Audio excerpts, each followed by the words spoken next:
You know, something really wild is happening in the world of corporate finance. We're seeing public companies do something pretty radical. They're not just buying a little bit of crypto, they're going all in, piling up billions of dollars worth. And right at the heart of this massive shift, you've got two titans, two absolute giants who are waging a high-stakes battle over the future of money itself. So let's break down their playbooks and figure out who's really building the next chapter of finance. All right, here's how we're going to tackle this. First, we'll set the scene and talk about this new corporate crypto race. Then, we're going to zoom in on Michael Saylor's Bitcoin blueprint. It's a big one. After that, we'll look at Tom Lee's Ethereum gambit, a totally different approach. We'll put them head-to-head to see how they stack up, and then we'll pull back and ask, what does all this mean for the future of Wall Street? For as long as anyone can remember, a company's treasury was supposed to be, well, boring. Just cash, bonds, super safe stuff. But that's all changing, and fast. We're now seeing a whole new breed of public companies emerge, and these companies are making these huge strategic bets by putting cryptocurrencies at the very center of their balance sheets. This isn't just about investing anymore. It's about fundamentally rethinking what a corporation even is. And leading this charge are two incredibly powerful figures. On one side, you've got Michael Saylor, the CEO of MicroStrategy. This guy has bet the entire farm on Bitcoin. And on the other side, you have Wall Street veteran Tom Lee, the chairman of BitMine, who's making an equally massive bet, but on Ethereum.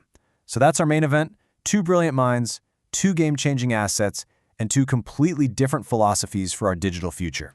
So let's kick things off with the pioneer, the guy who really started it all, Michael Saylor. Back in 2020, he just blew up the financial world by taking all of MicroStrategy's cash and just converting it into Bitcoin. And believe me, he has not looked back since. His entire strategy is built on this rock-solid, almost religious belief in where Bitcoin is headed. To really get what Saylor's doing, you have to understand this quote. It's his core philosophy. See, he doesn't just look at Bitcoin as some stock you trade. No, he sees it as the ultimate fix for what he believes is a broken global financial system. For him, if you have a sound, unprintable money like Bitcoin, that's the foundation for a better world. Everything he does, every single move, flows from that one big idea. Saylor even has a special name for Bitcoin. He calls it digital capital.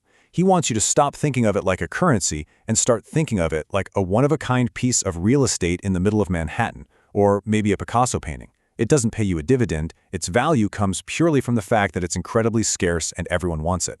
The game isn't to sell it, it's to get as much as you can and hold it forever. So just how much does he believe in this? Well, this number right here kind of says it all. Saylor's long-term price target for a single Bitcoin is a jaw-dropping $21 million. I mean, let that sink in for a second. It's an absolutely audacious goal, and it shows you the scale he's thinking on. He's not playing for a 10% gain. He's playing for a complete reordering of the financial universe.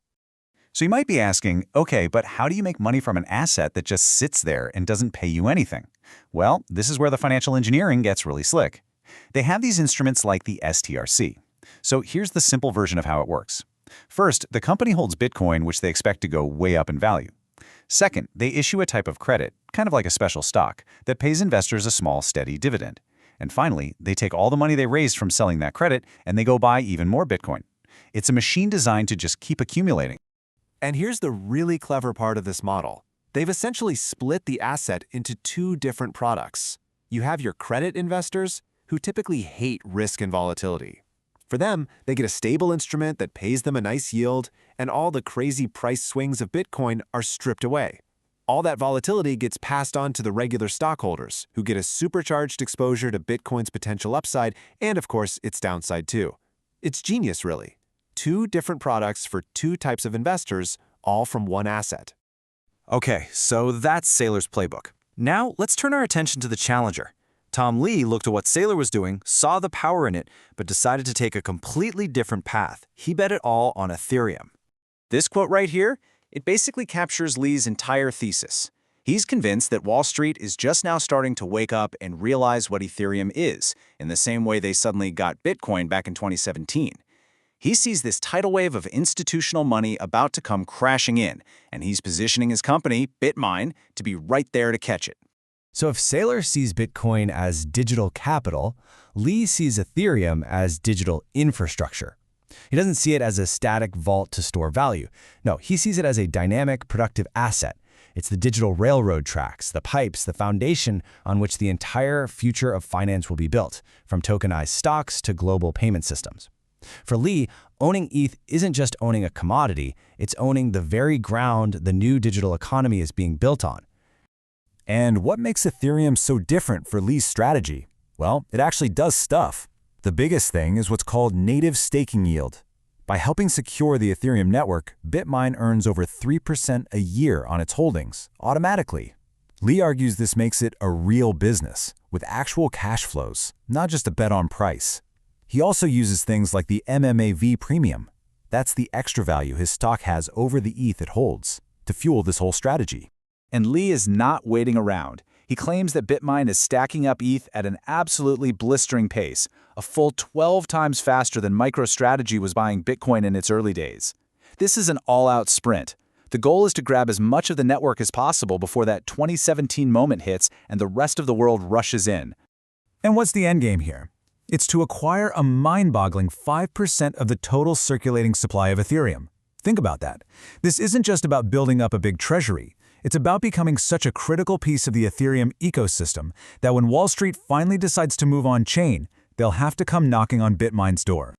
Okay, so we've looked at the blueprints. We have Saylor's impenetrable Bitcoin fortress on one side and Lee's sprawling Ethereum infrastructure play on the other. Now let's put these two revolutionary ideas right next to each other and see how they really compare. This table really lays it all out, doesn't it? It just brings everything into sharp focus. For Saylor, it's all about Bitcoin as passive digital capital. The whole bet rests on the price going up. For Lee, it's about Ethereum as an active digital infrastructure that actually produces its own yield through staking. And that fundamental difference leads to completely different ways of operating and, of course, totally different risks. Saylor's whole world crumbles if Bitcoin's price goes sideways. Lee's bet doesn't pay off if Ethereum fails to become the global utility layer he's counting on. But, this whole battle is about so much more than just two guys or two cryptocurrencies. What we're watching could be a fundamental shift in how corporations think about their money, their assets, and their place in the world. So what does this race really mean for the future of Wall Street? We're basically witnessing the birth of a brand new corporate playbook. Companies like MicroStrategy and BitMine are becoming these strange hybrid beasts. They're part tech company, part asset manager, and part investment fund, all rolled into one. And for you as an investor, it raises a new question. Are you buying stock in a software company anymore? Or are you just buying into a leveraged crypto fund? This blurring of the lines is creating incredible new opportunities for sure, but also a whole new world of complex risks. So let's boil it all down. What are the key things to remember from this clash of titans? First, public companies are no longer on the sidelines. They are major players in crypto. Second, two competing visions are now battling for dominance. Bitcoin as the ultimate digital capital versus Ethereum as the foundational digital infrastructure. Third, you see Saylor's genius in creating yield from an asset that has none, while Lee's big advantage is just using the yield that Ethereum already gives him. And finally, this entire trend is set to completely reshape how Wall Street deals with crypto for years, maybe even decades to come. And all of this leaves us with one last massive question.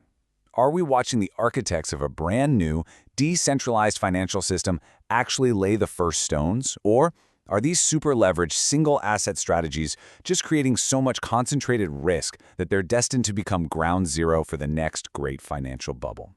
The truth is, nobody knows the answer yet. But one thing is for sure, the battle for corporate treasuries is just getting started.